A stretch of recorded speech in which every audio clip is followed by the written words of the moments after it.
Long before temples rose and symbols were carved in stone, there was a secret no priest would speak aloud.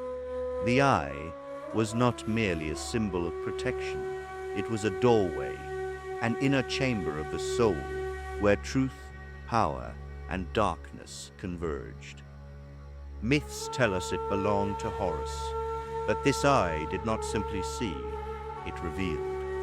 It looked inward, past masks, illusions, and divine titles.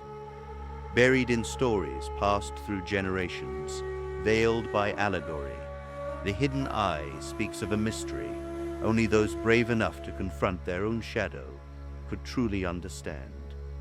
This is not the story of gods, but of what lies beneath them. Horus entered the world not as a blank slate, but as the living inheritance of two clashing forces, the radiant legacy of Osiris and the simmering ambition of Set. He was both heir to divine light and vessel of ancestral runes. The gods watched him as a symbol of hope, but beneath the surface, something far more complex stirred. To inherit light is easy, to inherit shadow is inevitable. His destiny was not simply to rule Egypt, but to embody the eternal tension between order and chaos, purity and rage. He carried both the sun and the storm in his veins. When Osiris fell to Set's treachery, Egypt became a mirror of Horus's own soul, fractured, divided, torn between loyalty and vengeance. The land echoed his inner war, two powers pulling in opposite directions. Temples aligned themselves with either the light of divine order or the ruthless cunning of the desert god. And in the silence between battles, Horus felt something shift inside. He wasn't just fighting for a throne, he was fighting himself. Every fracture in the kingdom mirrored a hidden break within. The story of Horus is not merely political, it's the anatomy of a divided soul struggling for wholeness. The confrontation between Horus and Set is often told as a grand celestial battle, but beneath the spectacle lies something darker, a descent. Horus does not just face his uncle, he descends into the labyrinth of power, rage, and shadow. Set is not only an external enemy, he is the mirror of Horus's suppressed instincts, his unacknowledged fury. Their battle spans heavens and deserts, but the true war is fought within. Each strike is a question. How much of Set lives inside Horus? And if he destroys Set completely, what part of himself will he lose in the process? In their violent clash, Set tears out Horus's left eye, the moon eye, the eye of intuition, shadow and reflection. Though the eye is later restored, it carries an invisible scar. This wound is not merely physical, it is the mythic symbol of a trauma that cannot simply be reversed. Horus's eye becomes the eternal mark of pain and vision intertwined. To see the world clearly, one must first be wounded by it. The gods healed the eye, but they did not erase the memory of the cut. It remains, a reminder that power is born through pain, not perfection. The trial Horus undergoes is not just a legal proceeding before the gods. It is a trial of the soul. The eye, torn and restored, becomes the lens through which Horus must confront not just Set's crimes, but his own depths. Tame is no longer something to escape. It becomes the teacher. Through the agony, the truth surfaces. The light alone cannot rule. The eye reveals that sovereignty requires integration of shadow, not denial of it. Every myth hides this lesson. Revelation does not come through comfort, but through the willingness to endure, to see through the wound. When the mirror of divine perfection shatters, the shadow finally emerges.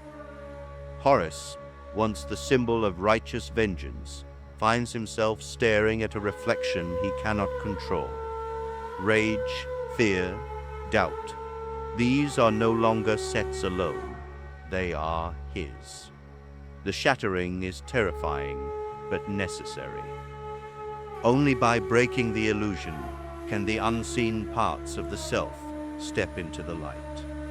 Ancient myth encoded this as a dramatic battle, but the deeper truth is psychological. Every hero must face the broken mirror, and in that reflection they will find not monsters, but themselves, unfiltered and unbound. When thought returns Horus's eye, something changes forever. The eye that once simply saw, now perceives. It carries both light and shadow within it. This is why the restored eye becomes a symbol of protection, not because it is untouched, but because it has survived. Restoration does not mean returning to innocence. It means gaining wisdom through pain. The eye becomes a vessel of duality, moon and sun, wound and healing, clarity and mystery. What was once hidden is now integrated. Horus's restored eye is not the same, and that difference is the source of its power. Horus's triumph is often told as a clean victory over Set, but the deeper myth reveals something more profound. He doesn't simply destroy his shadow, he integrates it. True power comes not from denying the darkness, but from bringing it under conscious will. Horus returns not as the naive heir, but as a king who has faced himself. His kingdom mirrors this transformation, harmony restored not through suppression, but through balance. The myth whispers a dangerous truth to those who listen closely. Your power begins when you stop running from your shadow and invite it into the throne room. You do not find the hidden eye, it finds you. Myths have a way of waiting until you're ready. The eye's mystery is not something you chase. It reveals itself when your inner fractures demand healing. Like Horus, you may think you're fighting external battles, only to realize the true confrontation has always been inward.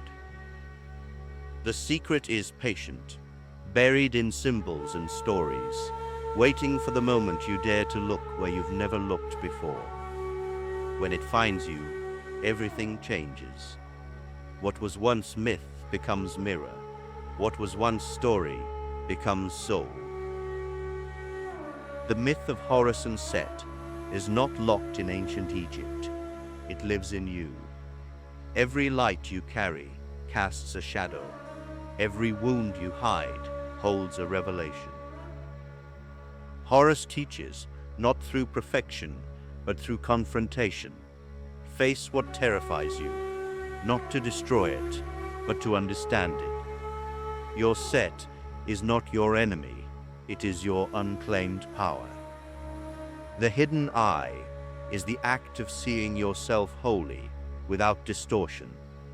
It is the courage to stand before the broken mirror and not look away. That is the hidden lesson Horus offers to those who truly listen. At the end of the myth, the eye does not gaze outward to conquer, it turns inward to reveal. This final turn is the most dangerous and the most transformative. To turn the eye inward is to strip away illusion, face the internal Set, and embrace the fractured parts that make you whole. Horus's story ends not with a throne, but with a transformation of vision. When the eye turns inward, it does not find gods or demons. It finds you, raw and unmasked. And in that revelation lies the power myths have guarded for millennia. Integration is the true ascension.